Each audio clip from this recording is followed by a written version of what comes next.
Good afternoon, everybody. I'm sorry it's late that I'm doing this, but kind of woke up late and wanted to sit and enjoy some time in the morning time with Jerry, make breakfast, all that fun stuff. I have two questions that a Colleen Myers, I think her name is, I asked. I'm sorry, I just had to open up a bottle of soda because I'm thirsty. So I'm going to try to answer her questions.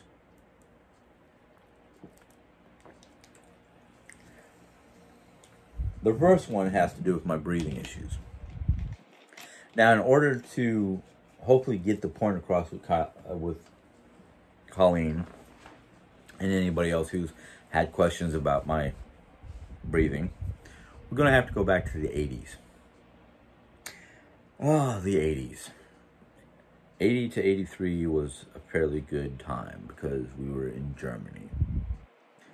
Now, I'm not saying that I missed America while I was in Germany. I was a kid. I learned how to live in the moment. But it wasn't until 83 when we got back to America that I started having my breathing issues. I lived 3 years in Germany, 3 to 4 years in Arkansas, even a couple years down in Tucson. Did not have a single breathing issue, which was kind of surprising because my mom is a smoker. So that means I had to deal with secondhand smoke all my life. But when we got back to America, when we moved to Phoenix, Arizona, which a lot of people are like, how did you get allergies in Arizona? It's a desert. It's a dry state. There's no pollen. I beg to differ. Phoenix, Arizona is surrounded by suburbs. Now, towards the one side of Phoenix, when you head towards Scottsdale, Mesa, and those areas on the northern part of Phoenix, they have orange groves. I mean, miles of orange groves stretching from either side of the main road going, I think it was I-10. It's either I-10 or I-17. No, I think it was I-10 because we were heading north. I-10 goes north, I-17 goes east and west. I think. It's been a long time, so I don't remember the roads. But I know it was either I-10 or I-17. So when we moved from Central Phoenix, or West Phoenix, whatever you want to call it, to Mesa, and it was even before we moved to Mesa because we were still living in that rental house in Central Phoenix.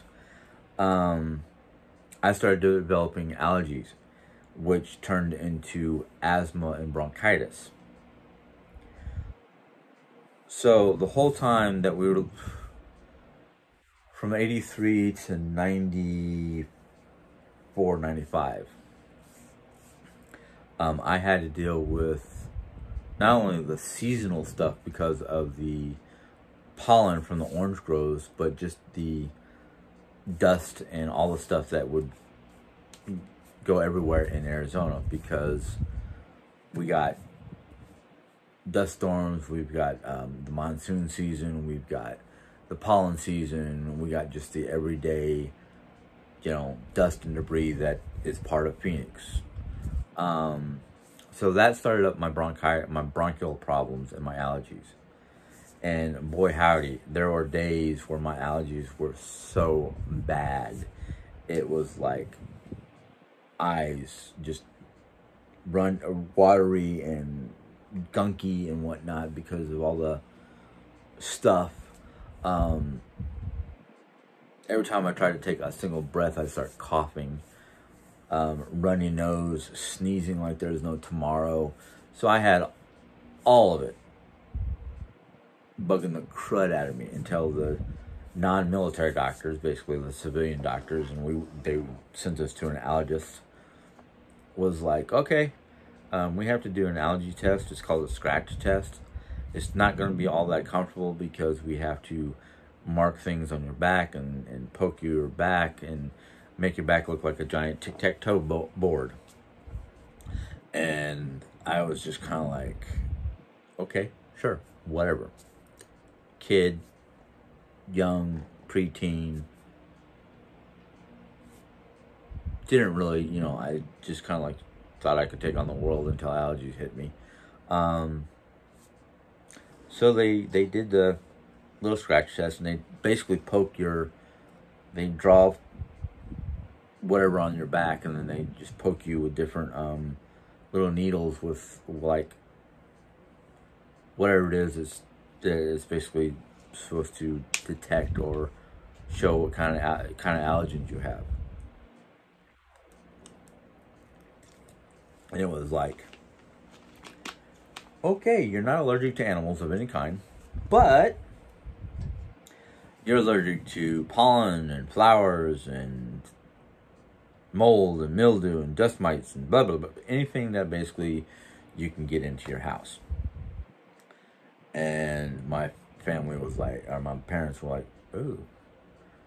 So this kid cannot enjoy nature anymore because he loves nature. He loves animals. Animals are no problem. It's just pollen and all the other crap floating around in the air.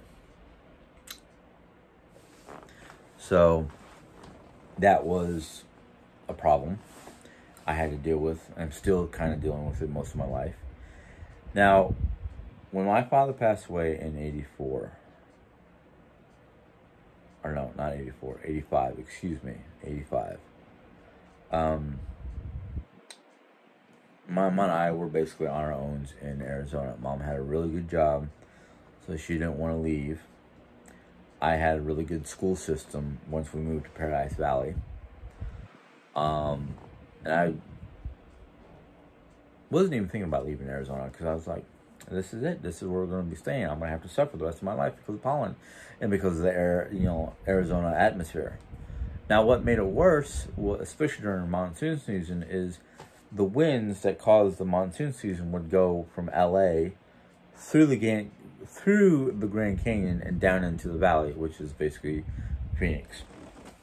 And anytime that happened, it was like, not only did I have the allergens and whatnot, I had the pollutants coming out of LA that were starting to get worse. It wasn't until the early 90s that Mom and I came to St. Louis for the funeral of an aunt, one of her aunts. And it was mid to early summer. It was a good year. It wasn't like stifling. And we were walking, I forgot where we were walking to or from, but while we were walking, we passed a big open grassy field. Well, it did have trees dotted throughout the field, but they were having a free live like orchestra concert. And we went to listen to the music, and I ended up sitting down and leaning up against a tree, and Mom was standing leaning up against a tree, and we enjoyed the ambiance of what was going on. And then later that evening at my aunt's house, was it my aunt's house or was it somebody else? I can't remember where we were, but it was somebody's house that we were staying the night at, because they had spare rooms. And that evening during dinner, I wasn't suffering from allergies. My sinuses weren't going nuts or anything like that. And I think it was that evening, or it was while we were still at the concert. I can't remember which. But I looked at Mom and I said, why are we still living in Arizona when we can be out here in the Midwest able to sit on real grass instead of Bermuda grass, leaning up against a real tree? And that's when Mom and I decided to start making plans to move eastbound to Missouri, basically. But when we got to Missouri, I did not have any severe allergy attacks or bronchial issues or anything like that. Once in a blue moon, it was like a year or so after we moved to Missouri, I noticed that I was starting to have sinus problems and breathing problems at the same time that I used to have it in Arizona. And that's when I went to a local allergist, and they did the scratch test again. I was still allergic to pollen. Not mold, not mildew, nothing but pollen. And it had to be a lot of pollen. So I was given a rescue inhaler and a prescription for allergies. Now I still take allergy medication because I still have the allergies. I have not had severe bronchial issues until after the colonoscopy. Now, I'm not saying the colonoscopy caused the problems to flare up or to return. I'm saying that something that they used to help keep me under, because I remember before I went under, as they were prepping me for the procedure, operation, whatever you want to call it, they had put a mask over my face for oxygen, and they had stuck a little tube up underneath the mask near my lips. And I don't know what was coming out of that particular tube, but I'm thinking whatever was coming out of that tube may have caused my bronchitis to spike. So now I have to go see a doctor when the doctor becomes available, because the doctor has been pretty busy and booked up for the last 2 months. So I may have to see one of her fellow doctors, nurses, whatever, to see what I can deal with. And there's only one other person I've had to, well, there's 2 other people I had to deal with. One of them I didn't really care for because he was just in and out. It was like took some notes, decided to, give me drugs and go about his way. He didn't even try to do a full questionnaire or exam or anything like that. And I'm like, I don't know if I like this guy. But that's what's going on for me, trying to figure out how to deal with this, because my mainstream doctor has been booked up. My secondary doctor is kind of booked up, and I won't be able to get to see them until almost the end of the month.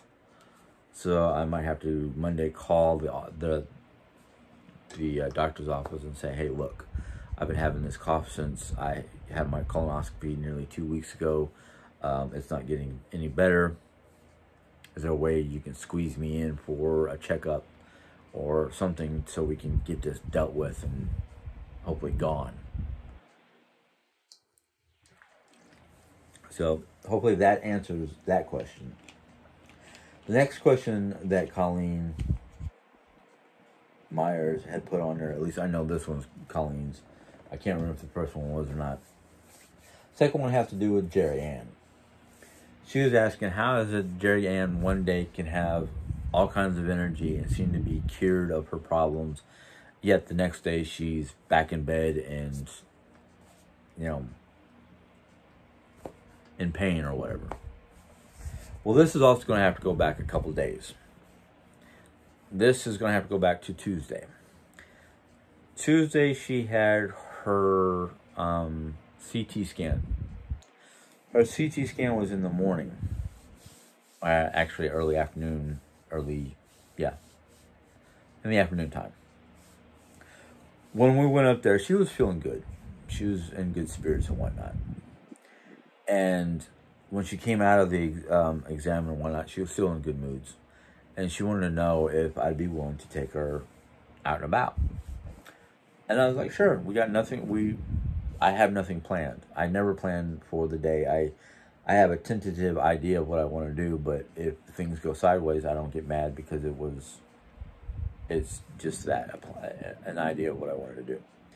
But anyhow, that Tuesday I drove her up to the next town over, and I think that's Doolittle. It's either Newburgh or Doolittle, I can't remember.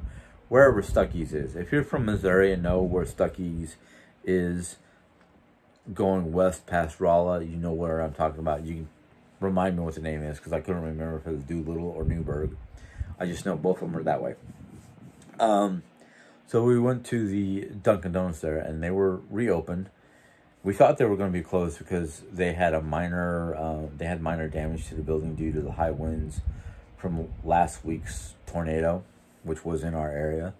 The only thing that happened was their front awning got pushed down or messed up, so I had to rebuild it and give it extra support so that wouldn't happen again. But they were open, and I went in and got us. she ordered the app. She ordered herself coffee. She ordered me a mango pineapple drink, which she knows I like those flavors. Breakfast foods, me a sandwich, two breakfast burritos for her, or breakfast tacos, which she basically opens up and just eats the inside. She doesn't eat the tortilla because of her, it's got gluten in it. And then she ordered some donuts, which they were out of those particular donuts. I don't know what it is about here in Missouri, but it seems like when it comes to Dunkin' Donuts Boston cream or Bavarian cream donuts, they go fast. I mean, you have to be there at the store when they open up, putting the donuts out to get those suckers. So we got some food from Dunkin' Donuts, and then we came back to Rolla. And on the way back to Rolla, she was hemming. She was trying to decide. Sorry, she was trying to decide if she wanted to go to the Dollar Tree. And she was like, I don't know if I want to go. I want to go because I haven't been there in a year or 6 months, and yada yada yada. And I was just like, well, you got to make your decision, because once I hit Rolla, you have to tell me if I'm going straight to go to Dollar Tree or making that left-hand turn to go home. And she was like, let's just go there. If it looks busy, it's God saying, no, you don't need to go. If it's not busy, we'll go inside. So I took her to the Dollar Tree and pushed her through the Dollar Tree because it wasn't that busy. And we got home, she did the haul and whatnot. We had a really good day, basically. Tuesday was a really good day. Well, come Wednesday, because she pushed herself, she was already one of the reasons why she was trying to decide if she needed to go to, or wanted to go to Dollar Tree, is because the fact that she was starting to get, tired and sore. And I was like, it's your choice. I'm not gonna make it up for you. If you feel too tired, we should go home. If you don't feel too tired, we'll go ahead and do Dollar Tree. That was some of the conditions around going to Dollar Tree. Well, she decided she wanted to go. So, of course, I indulged her, and I pushed her around, and I did what, any good husband will do, is to be there for the wife and try to, help them out. So, she overdid it between going and doing all the run around and then doing the shopping haul and sitting up in her chair and not laying around in bed all day. So she overdid it. So Wednesday, because she overdid it on Tuesday, Wednesday she was out. She had some leg pains, she had some back pains. She was hurting. And I went, okay, just take care of yourself. I'll do what I can. I'll make us breakfast. I'll do this. I'll do that. And I'll do what I can around the house. So that's exactly what happened. Then Thursday, she was feeling good again. She had her full energy back, the whole 9 yards. And she felt like doing something. She felt like helping me out in here. So we came in here. We got rid of just about 99% of the stuff that was on the floor. Got rid of her Harry Potter stuff. Consolidated the camping gear on the chairs behind me. I've got some stuff on my desk that are mine to deal with. I've got to deal with that probably tomorrow. She felt good. We did a lot of work. And then yesterday morning, she was feeling a little, not like she did Wednesday, but she felt a little off because she pushed herself again. So I said, go ahead and rest up. She goes, well, I can't because I got PT coming in the morning. Early. So PT came in like half an hour to an hour after I woke up, basically. About 9:30, so about an hour. And PT wanted her to put on her brace, do some physical therapy while she was laying in bed, then put on her brace and push herself out into the kitchen on her rollator. And they did that. And while they were doing that, I was working in here. I was doing some some planning on what I'm going to do with some of the stuff. And PT left, so I went in and checked on her, and was like, okay, are you hungry? You want breakfast? What happened? What was the ordeal? And, you know, Jerry told me, well, they did the leg lifts and all that stuff, and then she said the lady from PT said, don't do more than an hour of being in your, you know, brace and rollator out of bed doing stuff. So we may be working together in the guest room to clean it up until either I decide that she's had enough, or that hour I might set an alarm or something like that for an hour and say, okay, you're done. You go lay back down. We'll set up our phones for FaceTiming and do what we can in the guest room. But the point is she has her good days, she has her bad days. Everybody has that. The only difference for a person with cancer is when they have a bad day, they're usually laid up in pain or just miserable in one way or another. Whether it's physically or emotionally, that's what happens with my wife. Like last night, because of the fact that she had 2 really good days this week and then a really good morning on Friday, she became down on herself because of that factor. She was upset that she could not do all the things that she wanted to do because of her current restrictions. I had to console her, spend time with her to pull her off the proverbial emotional ledge. I had to remind her it takes time to heal. 1. 2, look at all the good things you've done in this week alone.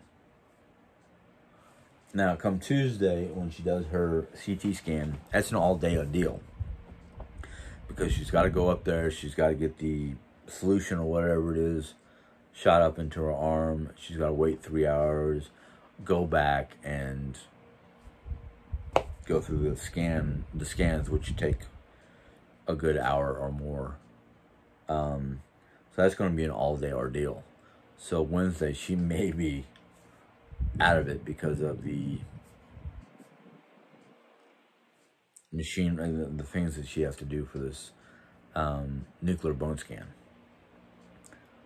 So I can never tell each day what her conditions are going to be like, whether she's going to be, you know, have plenty of energy and want to run around the house or whatnot, or do housework or whatever, or be in pain and feeling like ick because of the exertion she might have done the day before. I never know. I do know Jayanne and I have similar issues in our energy area.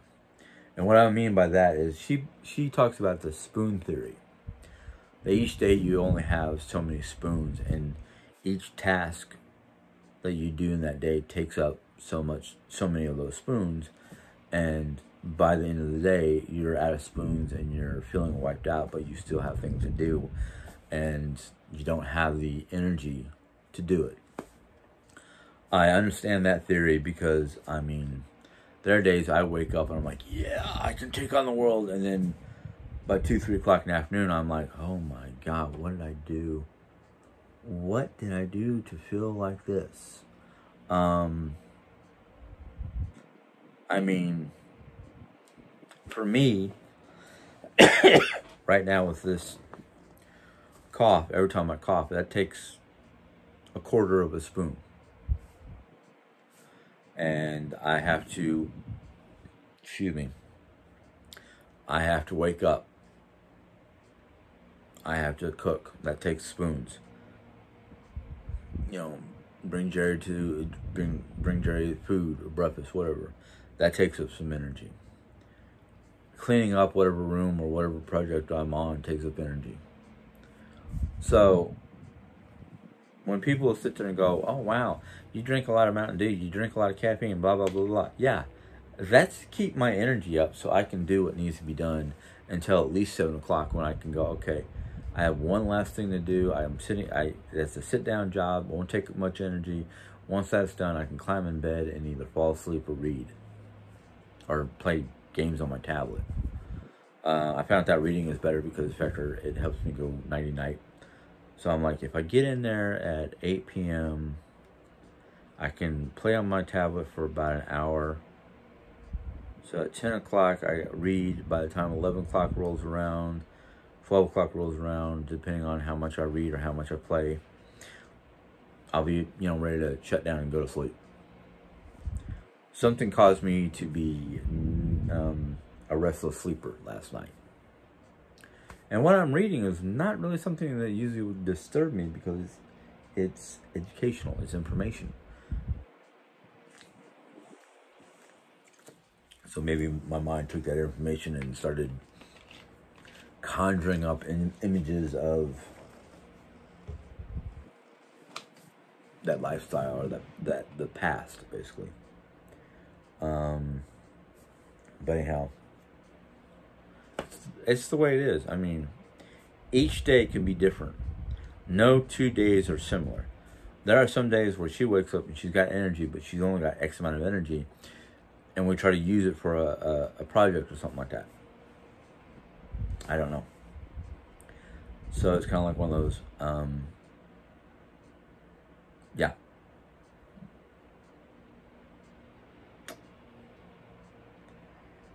But I'm just happy that her last scans, her CT scans, according to the information that we read after the examiner or whomever reads this stuff reported it, the mass around her kidney that was the central cause of the cancer has shrunken. It's shrinking, basically. There are a couple little areas that they classified it as unknown, or not unknown, undetermined, I forget exactly what the word is, but it's something that they don't know what it is, or what could cause it, or where it came from, or anything like that, in her upper body areas. And the way it was described, it was like crystal or glass-like image or shape, whatever. I forgot exactly what it was called, but it was they classified it as glass shards, or what looks like glass shards, and I'm like, what? What are we talking about? How does something like that get in the body? And I'm thinking to myself, oh, wait a minute. If they did not redo her bandages, if they did not take the bandages off that we put on at night, we take 4 8x10s, and we take 2 separate 8x10s, lap them over, and tape them together with duct tape to hold them together. So when I put them over the patches on her back, it covers the whole patch.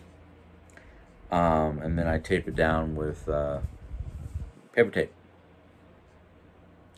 So I'm like, I'm wondering if the tape, especially the duct tape, because of its components to hold it together, the way it adheres to whatever it's being put on, has a chemical element that would reflect as glass shards on a CT scan. I don't know. So I'm just kind of like, either I'm reading this wrong, or he's putting it down wrong, or I'm just confused by it. So, but the thing is, after reading the whole thing, they're determining that she is getting better. That the problem areas that the CT scan would show are healing and shrinking. I'm just kind of like, I don't know all this information, but because just the factor that we can see by his report that everything's getting better. So I'm just kind of like, yeah, I'm good. That's good. That's good. Sorry, I thought I saw something flat. something moving in the background besides the wind blowing my tapestry.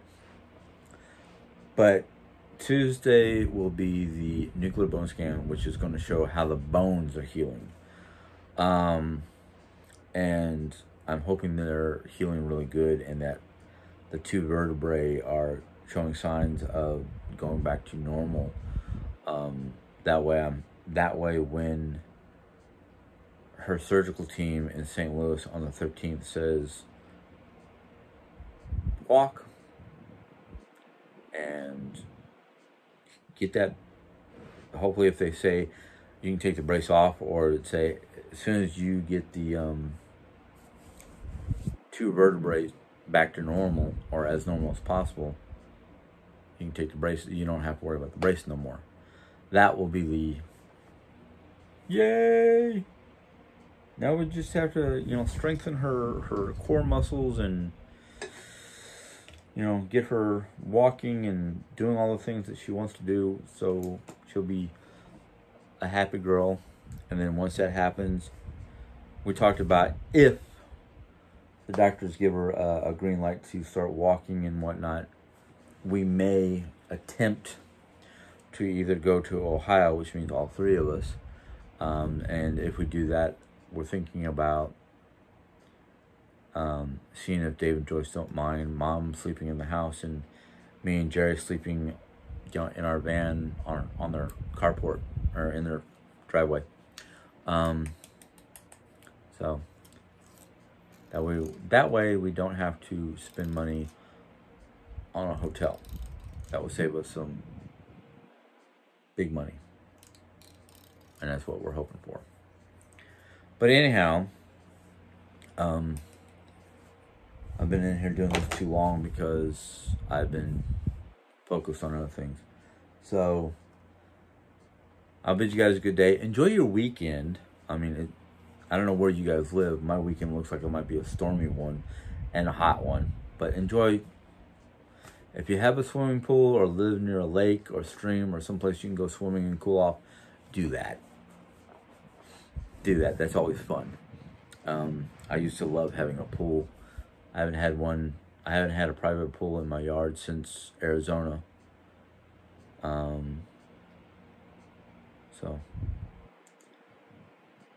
they're always fun. And to end this video, if you guys want to, you can put a thumbs up, thumbs down. I kind of don't worry about, that anymore, because it's like, it's the heart of the person who decides to do that. As for your questions and comments down here in this little box, that's also up to you what you put on there. But let's try to keep it positive. Miss Colleen Myers with these questions were very positive questions and simply answered. I'm actually kind of glad that I got questions like that. If Colleen did not do both those, if somebody else made made one of those questions, especially the first one, I apologize for not remembering your name. But I do enjoy those kind of questions because I love trying to answer them. I love trying to get people to understand what's actually happening in this house. I kind of feel sorry for those who want to think that it's all a game or a ploy or just trying to get attention. No, it's not. We're talking about our lives. We are talking about reality. We're talking about what we're going through, what some of our plans are. There's no wizard hiding behind the curtain. A reference towards Wizard of Oz. There's nothing like that. We are plain and simple people who get on here in our natural state of being to just talk about our lives. I mean, tomorrow,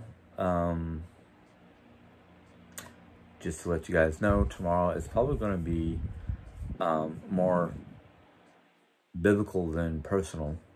I'm trying to get back to my roots. I know when I first started this channel, it was like every day I had to deal with a Bible verse or study. I'm actually going to reduce it to maybe once or twice a week. So Sunday and Wednesday will be probably, most likely, if I can swing it, something to do with, you know, Bible or religion. So if you guys don't want to listen to me talk about the Bible or religion, whether it's the Bible or other religions that I've read about or studied, you don't have to watch those days. Or let's say I do it Sunday morning and it doesn't get up until like late Sunday night, early Monday morning. You don't have to watch them. In fact, if there's anything about my channel that you do not like, you don't have to watch it. I mean, I want people here who want to be here, who want to be positive and maybe learn something new or something different, than having a whole bunch of people who want me to be negative and just continue spinning out of control in a negative manner. I don't want that no more. Like I said in one of the in a comment towards Jerry's health, is I really believe the thing that's keeping Jerry going and making her healthier and healing her is the power of positivity and her faith in God. It's just one of those things. I feel strongly that, you know, it's more her faith in God that has kept her going, because she's always been faithful, not to Catholicism, but to, you know, God and His Word. She and I are basically done with what I call mainstream rhetoric or etiquette or whatever. We're going back to, we're literally looking at the Bible in old school mannerisms, meaning there's no politics involved. It's just simple, strong faith in the Word of God. You know, too many established buildings. I'm not going to say what religions, I'm just going to say too many established buildings in the modern day world of being Christian has lost its true meaning of Christianity. I don't really care what religion you are. You can be Catholic, Baptist, Presbyterian, Church of Christ, Latter-day Saint.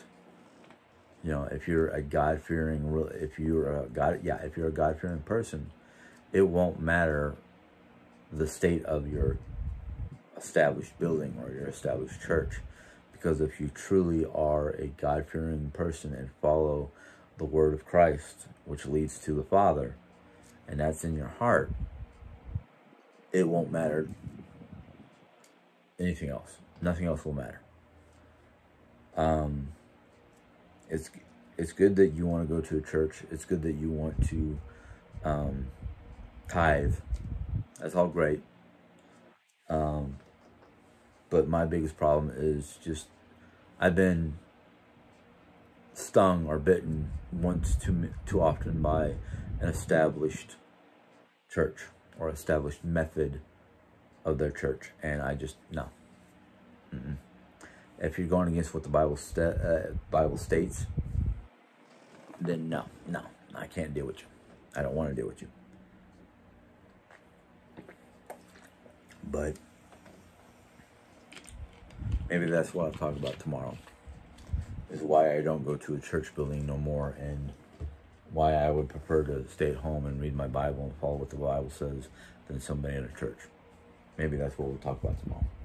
But anyhow, if you want to join to hear that, if you're not a member and you want to hear my opinion of modern day churches and their methodologies, go ahead and hit the subscribe button.